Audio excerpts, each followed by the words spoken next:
Are we live? We are indeed live. I'm going to do that thing of looking down at whether or not it's working. Camera's up there. Camera's up there. Hello everyone. Hi everyone. Welcome to our broadcast, live Facebook broadcast. What we're going to be doing is looking back at 2016, at the year almost just gone. We've got what, 3 days left of this year? Yeah. It's been a tough old year. Not automotively, it's been a tough old year. I promise we're not going to talk about any dead celebrities. Yeah.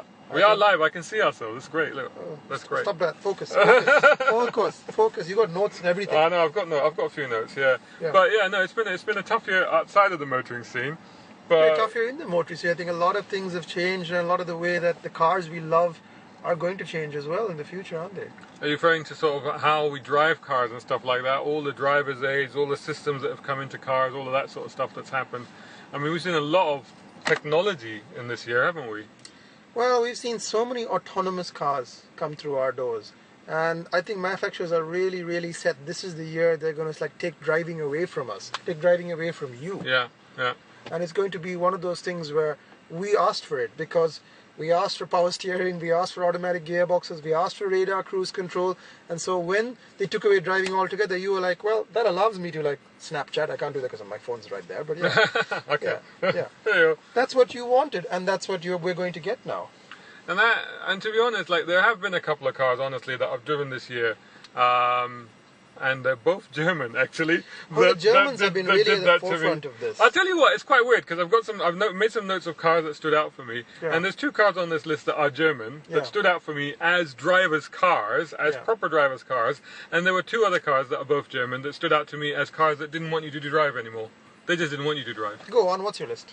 So, those two cars, for example, one of the cars, literally, I was driving the car and I felt like the car did not want me here. It wanted me back there. I literally felt like, as I'm driving along, to just get out of the car and get into the back. And that was the BMW 7 Series.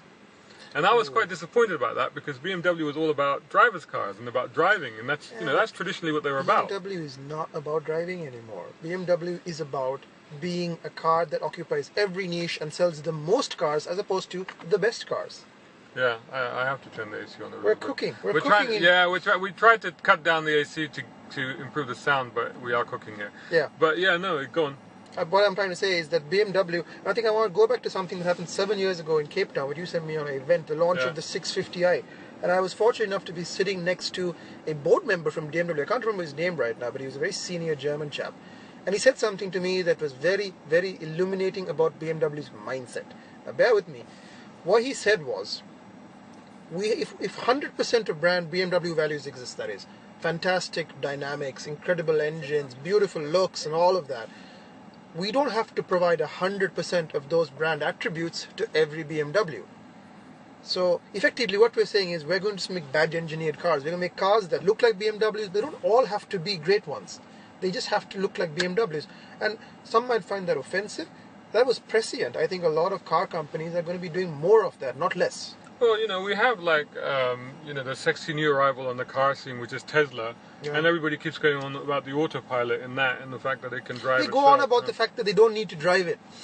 They're so excited about a car that they can't drive, or they don't need to drive. But it's the which shiny, alarms me. It's the shiny mobile function. It's like, oh look, okay, give me your phone for a second. Yeah. This phone, which is looking at us actually, has a fingerprint scanner on the bottom. That's right. So if you press your phone and finger here and click on it, it automatically does an incredibly convoluted thing. It sends your fingerprint back, it checks it, and then it opens it, all in the blink of an eye, right?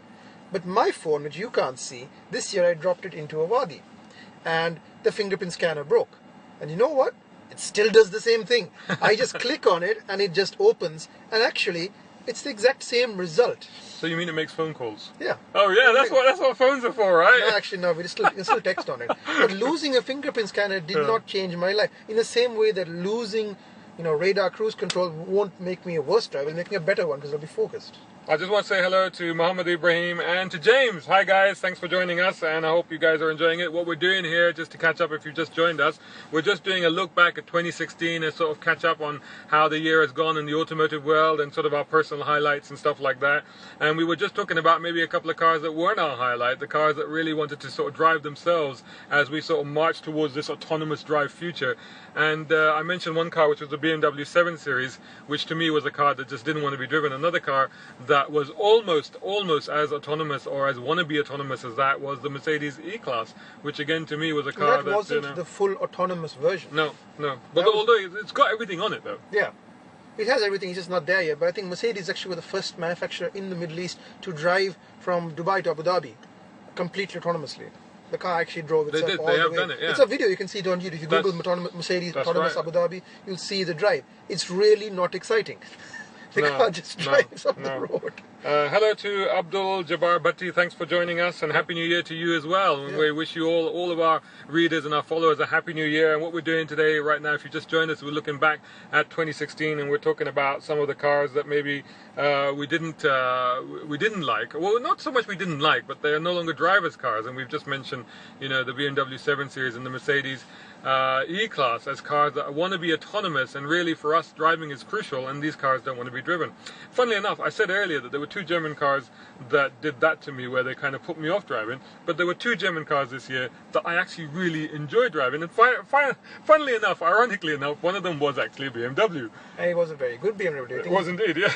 I think I know what you're talking about. Go on. It's the BMW M2. The M2, yeah. Which is ironic because it is a back to basics, small, rear-wheel drive, turbocharged BMW, which is kind of what BMW does. Look at the 2002 that they started this BMW turbocharged stuff, and now look where we are.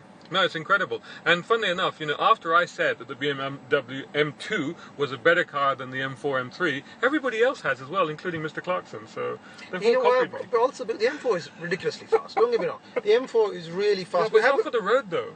I don't know what it's for, man. It's too harsh. It's too harsh for driving around. It's not that comfortable. It looks great till you drive it, and then it's so quick.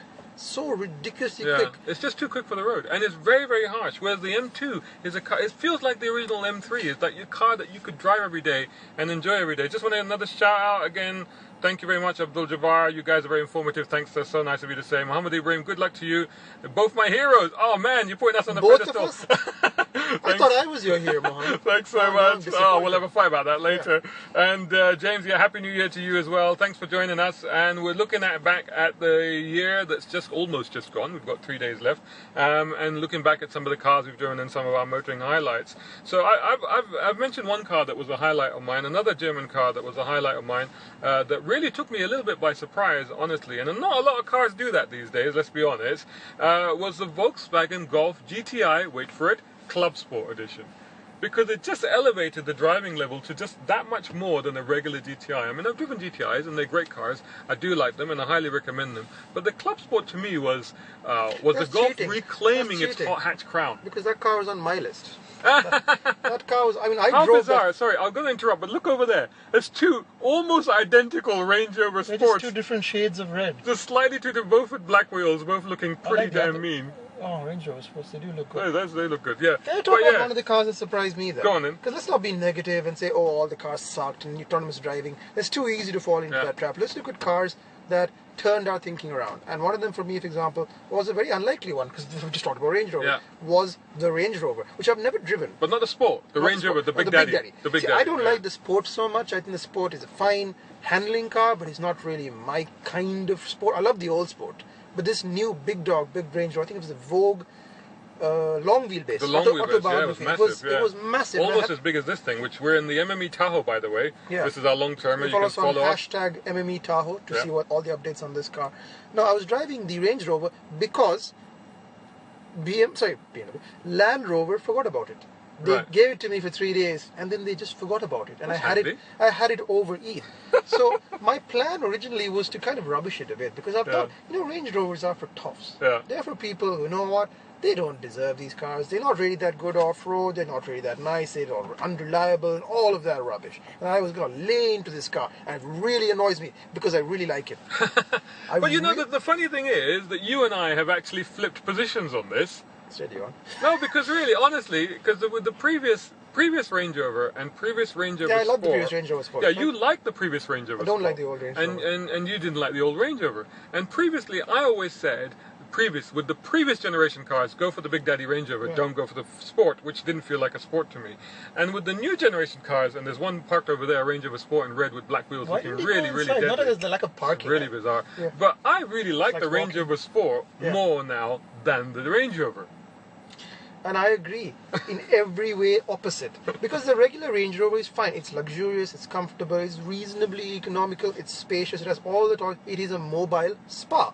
It is like going to the Thalys spa and checking yourself in for like 3 to 6 months. Because driving that car, you just do not sit in the left lane, you just chug along at your own pace. But it's got a lot of pace, so more than 500 horsepower. And everybody who's driven, it's all happening here. Boy, oh, racer. it's an Evo, Mitsubishi Evo, it looks like. That's another car. Proper one, not an old one, not a new one, sorry, an old one. It's good. I think maybe a 6. Basically, if there's an empty car park, you're going to find an Evo in Yeah. it. He's going to go, watch, listen. Is he going to accelerate? Oh, no, he's cruising now. Yeah. He's cruising now. Hello there.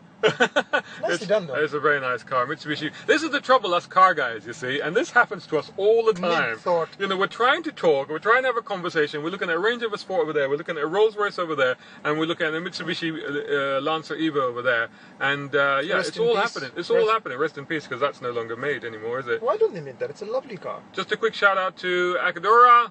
Oh, Hi hello. mate, Hi. how you doing? How you doing? Nice to see you. Yeah. Abdul Jabbar says he has a question for us. How many cars have you driven this year? Can you tell?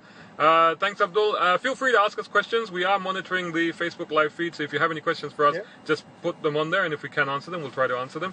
Yeah. How many cars? I mean, typically, I end up driving around 70 to 80 cars a year. That's how it's been for me over the last few years. What about you? Well, I've driven 0 local ones, I think. I was going through my notes. I do mostly international stuff, so That's I right, travel overseas, and I'm your overseas correspondent. And overseas this year, I got to go to quite a few interesting places. I got to visit Utah at last, Moab, to the home of Jeep, and we got to drive That some must have been amazing, spectacular. wow, spectacular, Yeah. stunning scenery. And I think one of my favorite cars came out of that, and because we got to drive all the Jeeps in one place. They had everything. They had brand new Grand Cherokees from the 90s, brand new Jeeps from the 60s, 70s. It was an incredible sort of historical garage, all there. And my favorite car was a CJ5 Jeep that they had, Right. a golden one. It had a 360 cubic inch V8 AMC motor. So this is an AMC car with a 4-speed, I think, or maybe a 3-speed. It was hardly any gears. It was unsynchronized. So you really, it was just an absolute bastard. You had to really know how to drive it. In the sense that if you didn't match your gears and your speeds, the car would grind and gnash its teeth and get angry. But once you figured out how to talk to the car, it was fine. It was docile as what can be. So basically, you have to learn to speak with the car. You have to learn the car's that was language. an everyday car in 1970 something. Yeah, no, but that's what driving was like, though. That's what you got into a car. Every car had its foibles. Every car had a certain personality. Every car had a character, and you got to know that. That's why other people couldn't necessarily jump into your car and drive it the way you could drive it, because you got to know that car. It's a bit like your DeLorean, I should imagine. The DeLorean is still with me, in case you're wondering. Still around. I spent a bit of money on it this year, mostly just sort of bringing it back up to date, replacing things that have gone wrong. But it's amazing how, you can fix little things that seem like a problem. For example, my indicators weren't working the other day, but only when the headlights were on. So that's a very peculiar problem. When the headlights are off, indicators work fine. On, nothing. That's nothing. really weird. So I went down to the old shop, had a look at it, and they were like, I put some fancy LEDs. So they're not actually bulbs anymore. They're LEDs that will last 1,000 years. Pull the LEDs out, puts a regular bulb in. It worked. Okay, the LEDs are broken. Right? No. We looked at the socket, full of rust. Just took some sandpaper, sandpapered out the entire socket, plugged the LED back in, works like a charm. No problem at all. So basically, it's simple analog solutions. Whereas in the modern car, you plug it in, and you hope that the computer can tell No, you you what have the to problem. talk to the computer. By the way, hi Jamil, thanks for joining us. And Agdora said Happy New Year to you too. Thanks for all of those who are joining us. We're looking back at 2016. We're just thinking about the cars that we drove and the things that we did and the trips that we've been on. And you were just talking about your trip with Jeep to Utah. But what other trips? You did quite a lot of trips this year, didn't you? Well, I did. Went down to Switzerland for the first time ever to drive the Audi Q2, which is sort of their mini rival. A nice little car, quite funky. I don't think we're going to see too many of them here, which is a shame because they're quite funky cars, especially if you get it in yellow. It's got some very interesting character lines on the side. The driving experience with Audis now is a little bit muted, but they're fine. They're tidy cars. The same with the new Q5. Went and drove that in Mexico. Gorgeous, stunning Mexico. It was another fine little car. To be honest, it's all the SUV you'll ever need. I really think if you're going to looking at a crossover vehicle, these will do reasonable off-road. It's funny, I just did lots of crossovers this year because I did the GMC Acadia as well in Las Vegas. And the GMC Acadia the thing is, you've driven lots of new, modern, brand new SUVs. And I mean new. I mean, these are like pre-production cars. I have to say one of my favourite SUVs of the year is this one. Because I just And like this the isn't fact new. that it isn't new, but it is just so practical. It's so spacious. I was using all 8 seats in this car one time, not Where do you find recently. 8 people from? Well, I picked up friends of mine from the airport. They Yeah. were over for a transit stay, and I filled up all 8 seats. Plus, had their luggage in the back as well. You can do that with the the walk-on Acadia. luggage, I'm actually yeah. saying I'm very impressed with the Acadia. Yeah. Oh, yeah. The Acadia was Because the pretty good, wasn't Acadia, it? you Yeah. can put 8 people and you have captain's chairs in the back, That's so they're right, quite yeah. cool. But there are a lot of the American stuff I was impressed with this year. Not a new car, but one that I enjoyed immensely because I had for a weekend in which I invested 3 tanks of gas, was the venerable 4-door Charger Hellcat. Yeah, oh, man, what a car. What a What car. a car. Now this car has been not treated nicely. Yeah. It has been driven hard. It's the press car, and many of our colleagues in the press have been doing many Yeah. burnouts in this poor It's car. had track days, it's done photo shoots, it's been all over the place. It's traveled across the region actually Yeah. for launches and Yeah. various activations, and yet now it still feels so fresh and so tight. I'd buy that car. If That's they were- amazing, and that's despite the fact we always say never buy a press car. But even because I was expecting the thing to rattle and lots of squeaks and stuff, but it was solid. And like for a Charger, that's quite impressive. For a Charger that's been It will still abused. do a 4-door, Yeah. four-wheel drift. Oh yeah, Yeah. absolutely. It has almost no tread left, and it's now kind of abandoned. It's just sort of sitting up in Jebel Ali, waiting to be called back into action. But it's been around for a couple of years, hasn't it? That car. I think almost- it'll eventually will end up for sale, won't it? But that was a hell of a car. I mean, look back on our feed. Hell of a motoringme.com. car, I see what you did Hell there. of a car. Motoringme.com. Follow us on Facebook, Facebook.com/Motoring Middle East. We're also on Instagram, Motoring Middle East again, and Twitter, and all the rest of it as well. Abdul Jabbar has another question for us. What car do you think will be the car of the year for you guys? I think you'll have to wait for that one. I think we'll have to. Yeah, too early to tell. Yeah, I Too think we'll. early to tell. There's 3 days left. There's Yeah. 3 days left. We might still drive something. Yeah. We might have to wait for that. What we're really talking about is sort of some of the experiences that we've had over the year and some of the cars that we've driven, and just reflecting back on 2016 in an automotive sense, and then maybe looking forward to the next year as well. I think James has asked me why I ditched a manual, which is a bit of a personal question. Oh, this is referring to the new car that you Yeah, bought, so which we is your Ram, right? So last year was DeLorean, now the MME Ram, which you can follow on #MME Ram. So the Wrangler is out, and I'm not sure why I got rid of that Wrangler. It was fantastic. It was a great little car, but it was starting to get up in age a bit. 77,000 kilometers, mostly off-road. So I felt it was just time for a change. And really, I kind of wanted to do a couple of things. I want to really experience how most people drive, so get an automatic. Because the trouble with us journalists is, and I think you'll find a disproportionate number of manual drive owners in the journalist community, because journalists always have to be like enthusiasts. But you have to know how normal people, as you and the people behind the camera, drive. Do they though? Do journalists have to be enthusiasts? Well, I think we're seeing a lot of new breed of people now that are not necessarily yeah. enthusiasts or experts. I mean, I know that's why I got into this game, but Yeah. you know, I'm beginning to It's- wonder though. It's changing. It's Yeah. changing. And then I wonder how many of you, I mean, tell us, how many of you watching this can actually drive a manual? Yeah, that would be interesting to know actually. Let us know. I mean, how How many many of of you you- can drive a manual car? Just going back to some trips. I mean, I didn't do many trips this year. I don't like to travel very much, but I did really, I think that one of the ones that really stood out for me was doing an epic road trip through Jordan. Retracing, basically Lawrence of Arabia's route down to taking the city of Aqaba. And we did that with Ford, and we drove a bunch of Fords down from the Dead Sea, down all the way through Wadi Rum and onto Aqaba, and also we went back to see Petra as well. And I think that was an absolutely I'm epic, insanely jealous. that I'm was an insanely jealous. I mean, unbelievable. It was an epic thing. And we got to rob a train on the way. We got to What? raid, in a bunch of Fords, we got to raid a train. that was pretty. I mean, I was like so jealous. I mean, it was Inkov's actors, obviously, but it looked so realistic. That was cool. They had guns and everything. They were firing guns at us. It was brilliant. And we had horses charging along with us whilst we were driving along, catching this train. It was epic. It was proper movie stuff. It was great. Yeah. I'm just going to plug the old phone in because it's running out of battery. But there's a lot of these sort of things that we're lucky enough and we're fortunate enough to go on. What else did I do? Like I said, I didn't do many things this year. One thing I was really pleased to be involved with was the Dodge Club here in the UAE. They do. Okay, you guys have to let me know if you can still see me, because as far as I'm concerned, I think we have had an interruption in the No, we're broadcast. fine. Oh no, we're back live again. Yeah. Okay, guys. Hello, hi. If you're still with us and you're still joining us, then we are Motoring Middle East, and we're just going back and looking at 2016 and the cars we've driven and the things we've done. Hello to Usman Hussein, who's also joined us, and Usman says his own favorite car is the 4x4 Toyota TX. What's a TX? I imagine it's a Prado. Is that a Prado? Yeah, it's Asian's Market Prado. Well, you reckon this is awesome, so... I actually drove a Prado this year.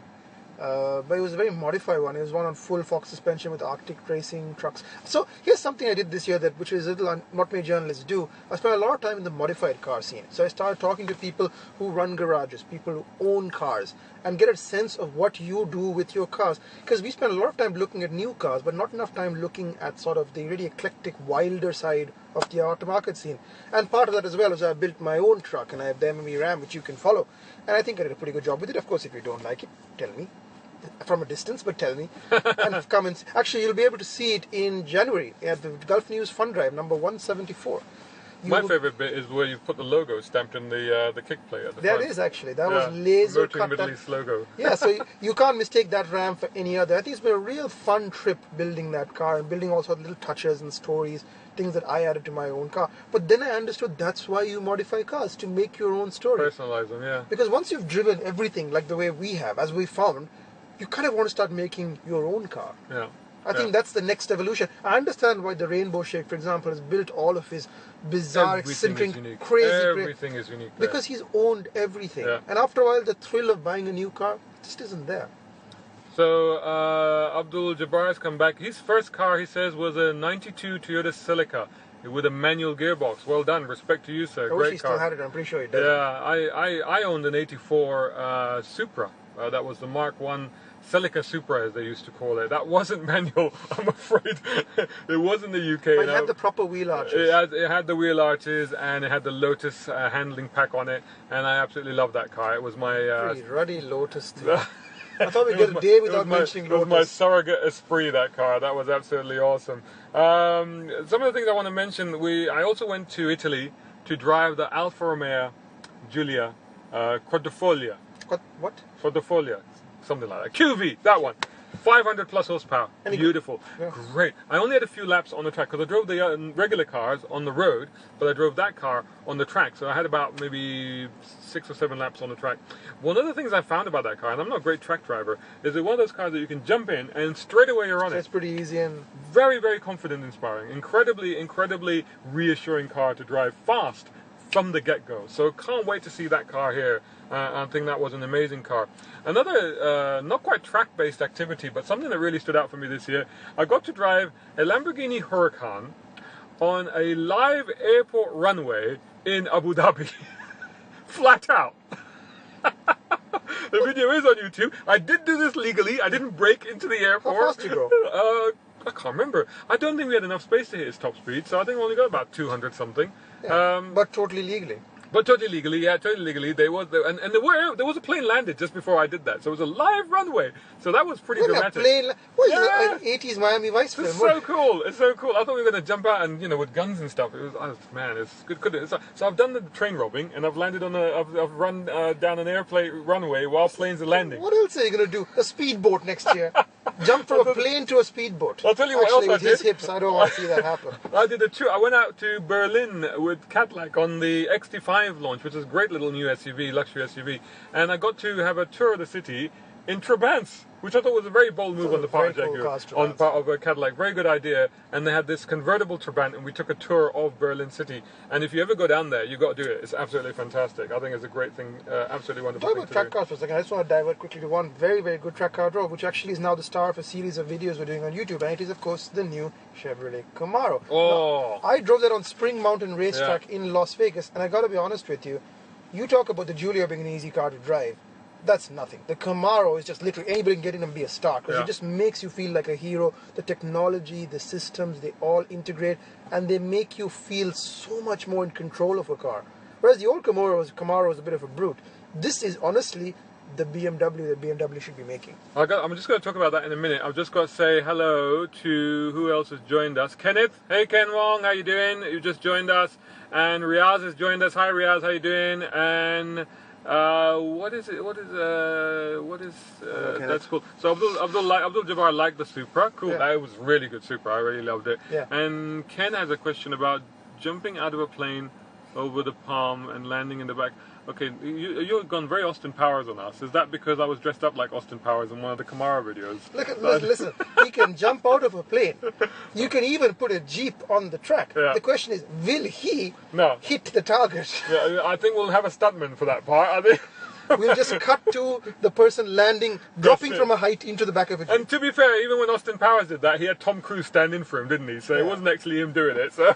Yeah, I don't think so. I mean, so the Austin Powers reference. although having said that, now I want to do it. Now Oh my God! I actually have parachutes over Yes, the palm yes. because it was his I fault. volunteered him. Yeah. Yeah, I volunteered The him. man was afraid of heights, has horrific vertigo. Jump out of a plane.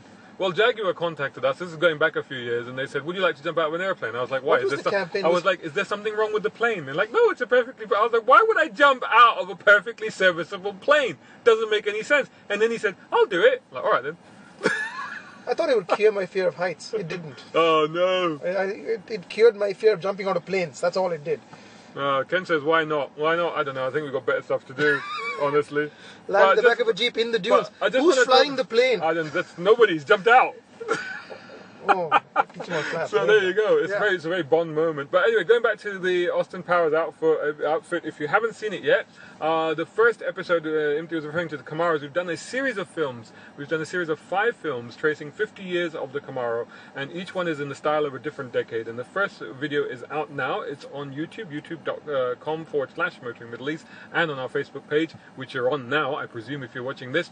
And check it out. We're looking at the 60s Camaro, and we're looking at Khalid bin Had's beautiful 69 Chevy Camaro SS. And 396, isn't it? Yeah, that's right. And for now, I mean, Khalid probably might drop in something else tomorrow. The next episode will come out on Monday, the 2nd of January, and it will feature Mr. 70s here. His idea. Decked out like the Bee Gees. I mean, that'll be well worth it. It is outrageous. It is outrageous. And I would like to burn all copies of this film. But unfortunately, it's going to be on YouTube forever, thanks to him. Yeah, and you'll all enjoy it. You really will. So do let us know what you thought of those videos, because we had a lot of fun making them. It was a lot of fun making that series, and I think we had a lot of fun doing things that people don't necessarily associate with cars. I think one of the things we've tried to do at MME is bring a sense of history and knowledge. Because it's very easy to take a car and drive it and go, wow, this is the best thing ever. Yeah. But both you and me have a lot of experience. Yeah. And you've been doing this game for nearly 30 years, and I've been doing it for nearly 10 years. So at the end of the day, we've driven a lot of cars, and we want to do is put that car into context. Well, the idea is to give every car a character. You know, that's what we try and do. I mean, the thing is, as a lot of people say this, and it's very, very true now, there is no longer any such thing as a bad car, because all cars are... Really isn't. I mean, I drove a Chinese car this year, my first time testing a Chinese car, and I was actually quite impressed with it. For the money, it wasn't bad at all. Check out the review, it's on YouTube, and it was a Chang'an C75S. What happened to Imtishan's stylish Japanese titanium spectacles? What's he on about? Oh, my normal other glasses. No, the reason is because I'm doing this and I don't want to drop them and scratch them. All right, fair enough. So that was the answer to Ken's question. But yeah, it's very specific questions I Ken is asking. I know. But I want to come back to the Camaro, the latest Camaro. Yeah. We drove a Camaro SS as part of this filming that we did, and I got to drive a manual version for a little while as well. Oh, I was blown away. That was me. I was blown away. That was absolutely awesome. Now, the thing I liked about it is the sound that it makes. It's about as loud as a ZL1. It's incredible. And not only is it as loud as a ZL1, as a previous ZL1, it is as fast as a previous ZL1. This is the SS. The Camaro Club guys might disagree there. Yeah. I think, but you know what? I think in a straight drag race, the ZL1 is faster, but in terms of feeling, in terms of sensation, I'd say the new SS is pretty line ball. I think it would run it close. And handling wise, I think it would destroy a ZL1. Oh yeah, the handling which is incredible amazing, in a few years how far we've come, because that was a 2011 car or That's nothing right, longer. 2010, yeah. And that was a CTSV effectively in a different frock. Yeah. And that was a fantastic, awesome car. But now you look how far these SSs have come. It is all the performance car you will ever need. There's that Mitsubishi again. Doing his mating call. Mitsubishi is doing his mating call. I wonder if some Scoobies are about to turn up in the car park. Oh, I don't know. There's a nice Mustang parked over there. We're talking about Camaro. At the moment we find a quiet place to film this, suddenly the whole everybody's world, here. Everybody has to come out, hang out here. So hi to again everybody that's joining us. Ken has a serious question. Okay. Are you guys planning to do 25 years of Jeep Wrangler next year? You never know what we're doing. You never know. There's time. And in fact, to an extent, we never know what we're doing. So. It will help if we knew what we're doing. So it's quite possible. Anything is possible. You also drove the new Mustang, isn't it? This year? I drove the convertible Mustang. 50th Yes. California Special. A California What do you think Special. of that? I liked it. I liked it. It was a cruiser. I think it's a really. I mean, as a convertible, it's so much better than. Oh snap! There's another new Tahoe over there. You don't own all the Tahoes. I know. It's all but today, are they all your friends now? All the cars are in twos today. 2 Range Rover Sports, 2 Tahoes. What's going on? Going back to the Mustang convertible, we easily get distracted here. So much better than the previous generation convertible in that it is a solid structure now.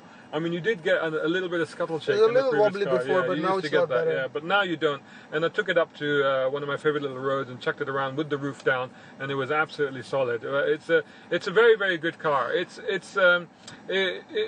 come more towards a sports car, just like the Camaro. In fact, it's come more towards a sports car. Having said that, I think the new Camaro, because they change leads so often, they swap back and forth. And I think the new Camaro is now leapfrogged in terms of just everything, ability. Yeah, I agree. I think Space, it's always quality. very close between those two. It's But very, very the close. Mustang is now due for an update, and next year it's going to get a GM co-developed 10-speed automatic. And I think to a large extent, people say, people always talk about Mustang, Challenger, Camaro, and at the end of the day, it's what you feel an affinity with, really, because it comes down to the brand, and how the brand speaks to you. That's a nice segue, because actually everybody's been asking me, why did I buy a Ram? Why not a Silverado F-150 or insert car here? Why not buy this? And I was like, well, why not?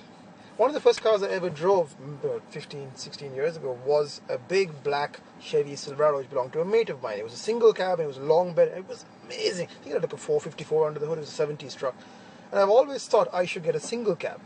Now, I actually wanted to get a Silverado, but at the end of the day, what swayed me towards the Ram, and this is a personal thing, is like it had a nice interior and it had a much more comfortable ride, which I have now ruined because I've taken everything out and put in aftermarket modified stuff. Although, having said that, he hasn't been in my car yet. I think it's a lot better than stock. So we shall see. And that leads us into the other amazing Ram. That's the real reason I bought the Ram, I should be really totally honest, was the Baja. The Baja edition, yeah, that was mental. Which is basically a fully, something like that. Spared. Yeah. Well, I wonder if it was more power. Oh, well, there you go then. There's 35-inch tires, airbags. Okay. Although they do make it by using it, also means it really can't go in 13 inches of travel. So what? I mean, it was unbelievable. The thing was, you were on. It didn't matter. You didn't find out. Of course, if you find him correcting himself. I mean, these more of your cars. It doesn't have to be Mark 1 or Mark 2. Yeah, they were on it. The line to web. So let's just. Some of you have read them. Are we live? We are back. Are we back? We're back. We've lost all of our viewers. We've lost everybody. So we're now talking to nobody. We're now talking to nobody. All right, guys. So what happened? We thought we'd restart the broadcast because we were losing signal. Then we were getting interrupted.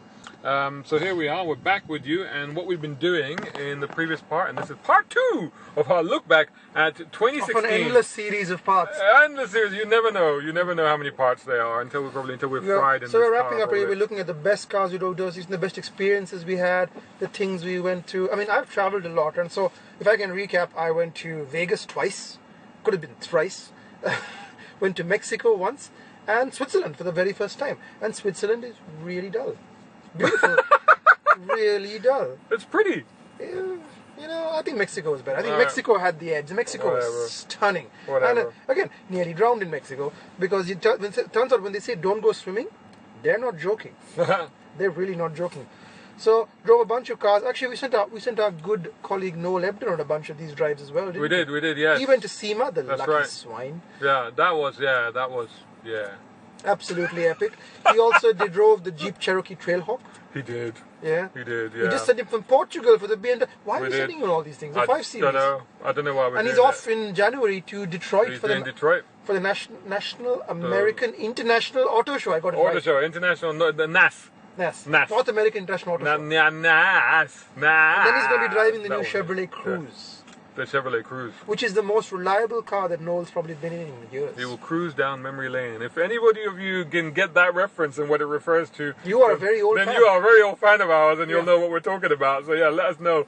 I just want to go through some of the stuff. I want to say a big shout out to the Dodge Club because I really enjoyed hanging out with them over Ramadan because what they do is they do these charity iftar things. I'm so Ramadan. gutted. I really wanted to come and see them. So I them. did one of those with those guys, and what a fantastic bunch of guys. We had a great day that evening, and it really really felt like the spirit of Ramadan. I really enjoyed that, and I wanted to say thank you guys for inviting me on that and letting me be part of that incredible work that you guys do, and you do it every year. So fantastic. Love to see what these clubs do. We love the clubs here, next year Sheikh Khalifa has already declared it the year of giving, so I think it's a really good sentiment to go forward, that we should all be a little bit closer together as car guys, irrespective whether you're a Camaro guy, a Mustang dude, or or a Jeep guy.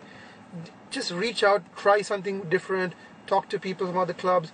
Yeah, get involved in the clubs, because the clubs, a lot of great car clubs here doing a lot of cool stuff. If you have a cool car, then go out there and meet people with the same kind of car. Even if you don't, because a lot of clubs will still let you in even if you don't have the car, but you want to be involved in the club activities, they'll still let you in, Yeah, I mean, lots of clubs go driving each weekend in the desert, for example, and they always have spare seats, so just jump in and ride along. And who knows, you might find yourself wanting to get into that kind of activity. So if you like desert, you might end up buying a Jeep or an FJ. If you drive on a track day and are kind of like, wow, this is really for me, this sort of experience, then you might find yourself buying an old car and bodying it for the track.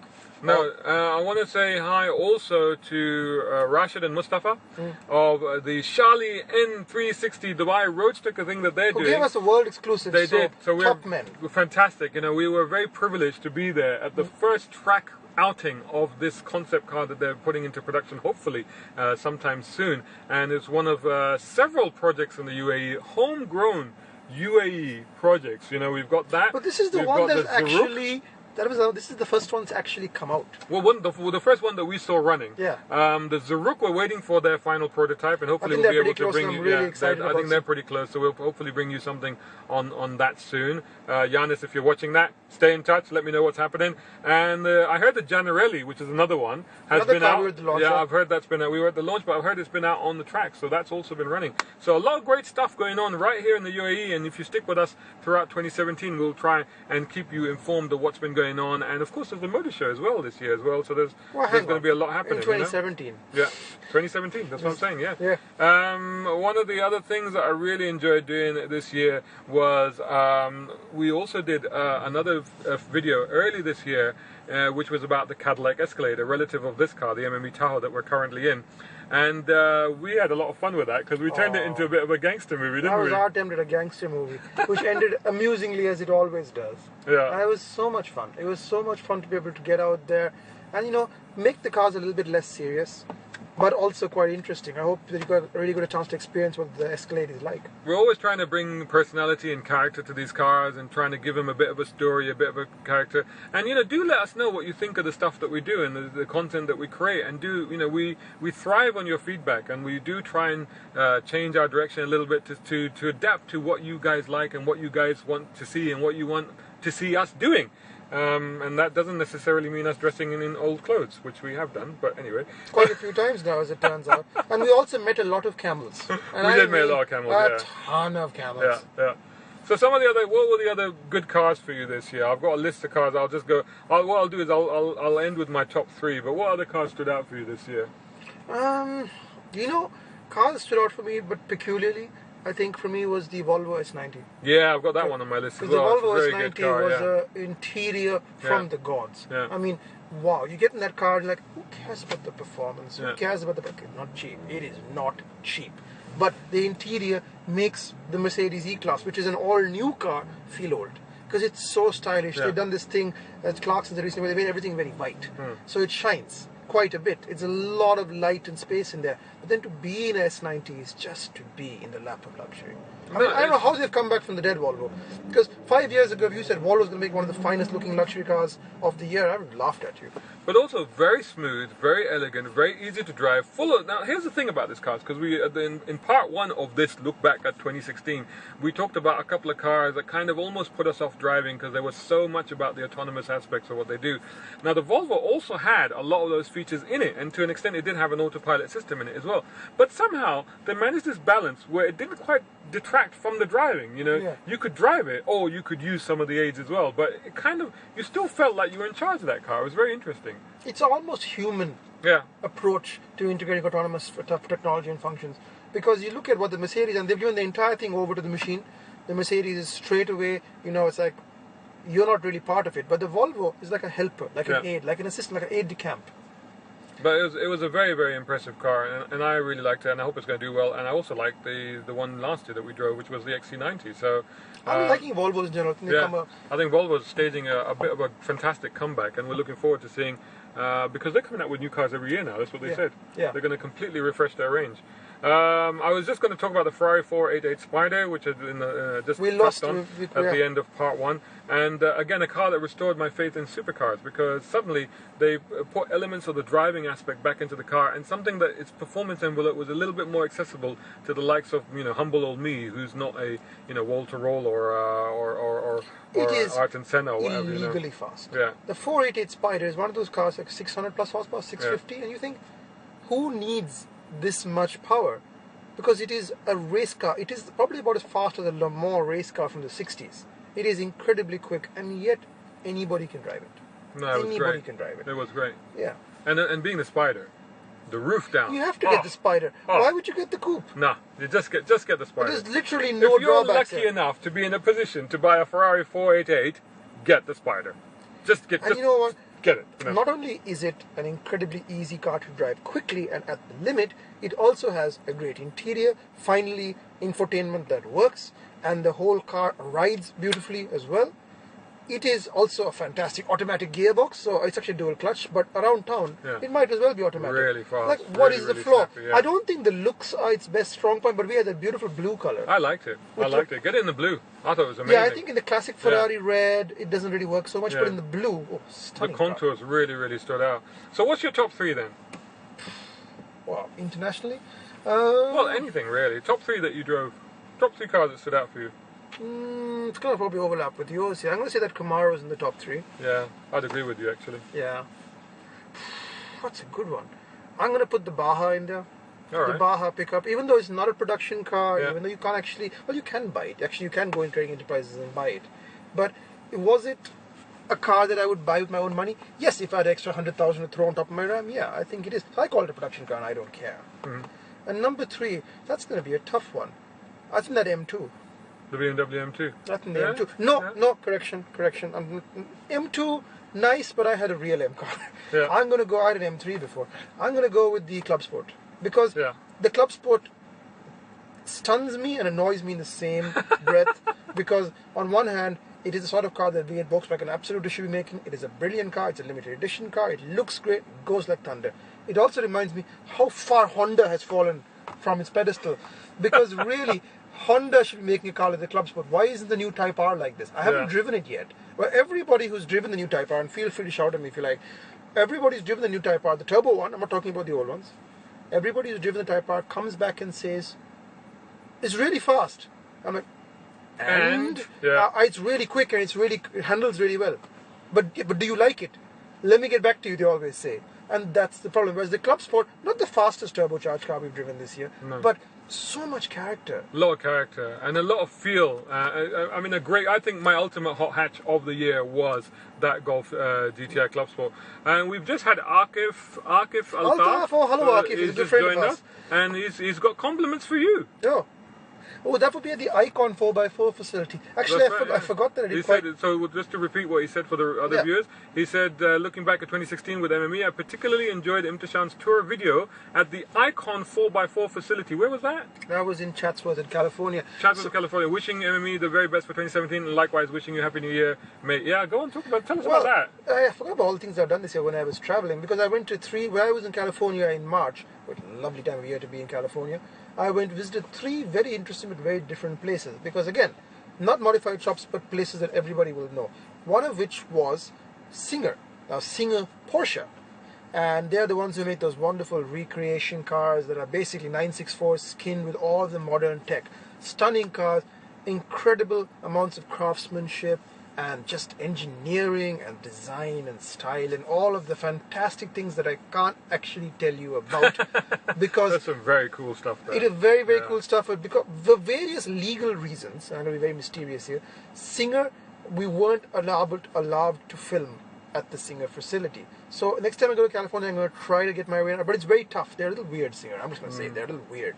Beautiful cars. Beautiful cars. But yeah, a bit weird. They're weird, like the Morgans, but Morgans are more accessible. But the Singers are great. I would love to be able to drive the cars and actually give you more info about them, hopefully in a future trip to America. Second place I went to was a place very close to my heart, the DeLorean Motor Company of Huntington Beach, California. And shout out to Cameron if he's watching, which he probably isn't because he's surfing on the beach, because that's what he does. He wakes up in the morning at 6 a.m., goes surfing, then drives in and looks after DeLoreans all day. Lovely people, incredibly passionate about a car that is a joke for many, but very important to me and a lot of people who love DeLoreans. And it's a pleasure to see how carefully they look after these cars and they restore them, and the lengths they're going to, and the great stories that he was able to tell me from the time. Did you know that the guy who runs the Huntington shop went to school in the actual film cars? Like literally, he was taken to primary school. He's a couple of years younger than me, but he went to primary school. Imagine that. Imagine in the film cars, because they were road legal California cars. Going to school in Doc Brown's time machine. Actual time machine. And he worked on the restoration. So the car that you'll see, which is now sitting in the Wilshire Boulevard, the car he went to school in, and has been restored by him amongst other many icon. And Icon was a nearly hour-long... Like, okay, now let's do it again on film. And he's the most interesting person. He used to be on Charles in Charge in the 80s. He did lots of stuff. He was on 80s comic. For the... Oh, yeah, I remember the... old car, 45 DeSoto, to get a sense of his sort of spring off the shelf. It will take you close to $1 million. And I feel like I'm wrong. They did local. Jonathan Ward, yes, but he behind the scenes. Meant to be. Ode, who is... meant to be really... and testing. These guys do. They make sure that these co-parts of insane, intense guys are... to do the radio show. Go down to we're in that car because they would plan off a lot of problems, so we changed it. Incredible car that I drove. You really have to. The favorite drive. Please let us know in as well on that list and use. But one of the cars I want to give, which was a Chrysler 300C SR Day family saloon, and the other one was a more standpoint. It doesn't even have 4. If I could buy one, plus 4, you can drive it technically. That's the amazing car. Reflection back on 2016. Oh, and hashtag MME long termer. Watching. Thanks for every. We stay with us. We hope to. And